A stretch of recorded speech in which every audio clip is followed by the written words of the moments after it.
So now it is time for you, those of you who have not met them, to meet Rick and Susan Goings, presenting the award this evening, or one of the awards this evening. Now, he is the chairman emeritus of Tupperware, Tupperware brands, and he's creating a global legacy as a champion of women and girls. Susan, women's empowerment advocate, alongside with Rick, has co-founded the World Federation of Youth Clubs to create lifelong opportunity in the lives of kids worldwide. Rick is also an integral board member of the Presidential Precinct. So please join me in welcoming them right up here to the podium.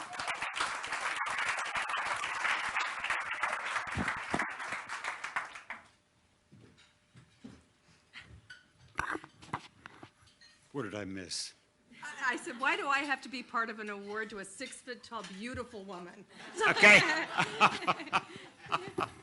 No, it is wonderful to be here, and Joe, that was fabulous. And Senator and also Ambassador, that was fabulous too. Thank you very much for both being here. A couple comments that we're going to give an award tonight, and I'm honored to give this to Veronica. You know, I knew she was from Eastern Europe, but I didn't know she was Czech, like me. So now I feel even a greater bond with her. It's important. We don't have enough role models. When we were talking around our table about really moving women in the whole position from where we are today to where it can be in the future, there's not enough he for she's, and then there's not enough role models for women. And during my early business career, moving to New York, it became clear that back then, women felt they needed to act like men to be leaders, and it's been so wonderful to see that change.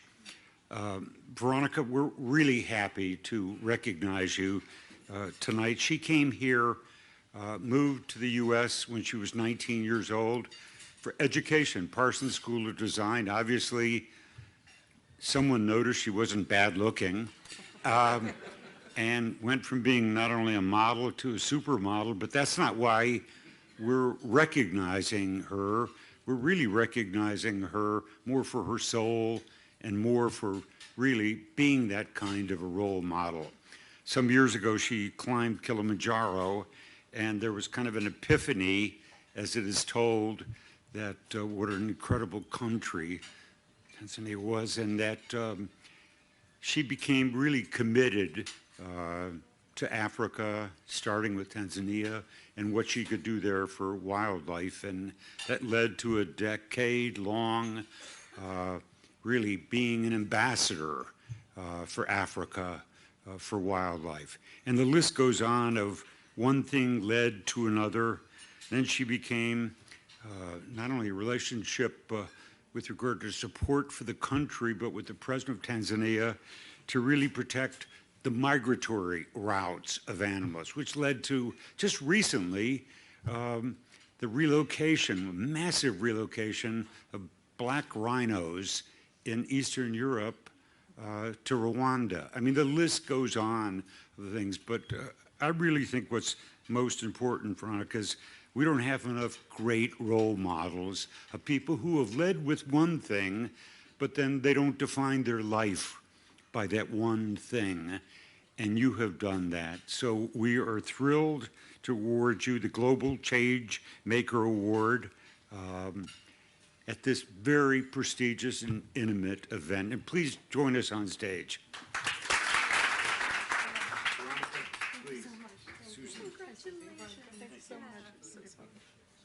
See, I need colors. It's the high heels. Yes, yeah, congratulations. Thank you so much. Thank you so much. Good evening, ladies and gentlemen, distinguished guests, friends of Africa. Rick, Susan, thank you so much for the wonderful introduction, and Presidential Precinct for recognizing me this evening and honoring me with this beautiful prize Rick still holds in his hand.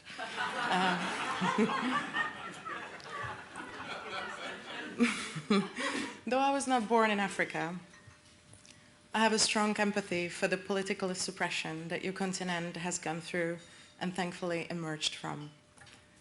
Not only did the Czech Republic never engage in the European colonization of the continent, it too had foreign system of governance and ideology forced on it, and populations subjected to propaganda, and on many occasions much worse. It is for that reason and those similarities that I identify with the history that has led us to where we are today, free from those dark days, for your continent and for my country. I have developed a passionate interest in the process of transition that is one of the most exciting periods for any country, no matter how challenging and no matter how long it takes to get there. This transition period offers opportunities to acknowledge where one is coming from, yet also determines when one is going to with that freedom. This is a critical moment in the time for the continent to focus on envisioning new opportunities that are triggered by Africa's needs, Africa's desires, and Africa's goals. Re-establishing your sense of ownership and finding your own voice has enabled for African solutions. At this point, some of you may ask, how did I enter into protecting wildlife and conservation work all those years ago? Being a model, it's not a natural switch, but not to dismiss also the importance of other sectors for which many of you here in the audience are doing an excellent work. I felt that advancing Africa's environment and conservation activities provided a clear route to the economic sustainability. I realize we have representation here from a variety of 30 different African countries today. So I hope you will forgive me if I speak of the Republic of Rwanda for a minute or two. Because this is where I have most recently been involved in relocating 5 rhinos from European zoos and reintroduced them into the wilderness of Akagera National Park. This felt very symbolic for me.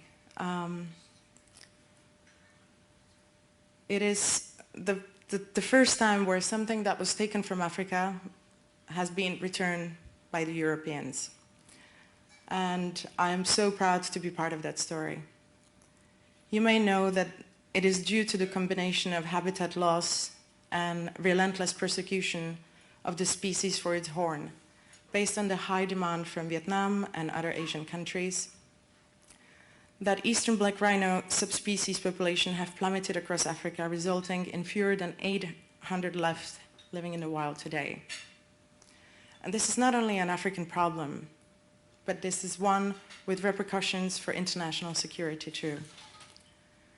The very disturbing reality is that some of the world's most majestic animals have become blood currency, with funds from poaching often reaching and supporting terrorist organizations and enhancing corruption up to the highest levels of some African governments.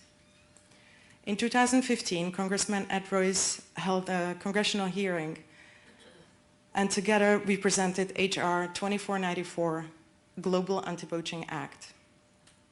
After the US government acknowledged that the illegal wildlife trade was funding terrorists and rebel groups such as Boko Haram, Al-Shabaab, or Lord's Resistance Army, posing a direct threat to both African but also American citizens, this became a law. On a lighter note, this Rhino project is an example of a fantastic partnership between European institution, an NGO, and an African government aware of this situation. Wildlife tourism also supports, oh sorry, page off. That would be wrong, here it is. Sorry. It was due to the political will, good governance, practice of rule of law, and phenomenal security that Rwanda prides itself on, combined with their national commitment to an innovative conservation strategy and development of tourism that allowed for this rhino translocation to be successful and effective. Rather than worrying about the risk of poaching, we could focus on benefits of the tourism that these rhinos bring on both micro and macro socioeconomic and environmental level. Ecotourism groups such as Wilderness, Africa's leading safari operator in this space, empower small communities living around the Akagera National Park through the benefits such as these 5 rhinos that we just brought there.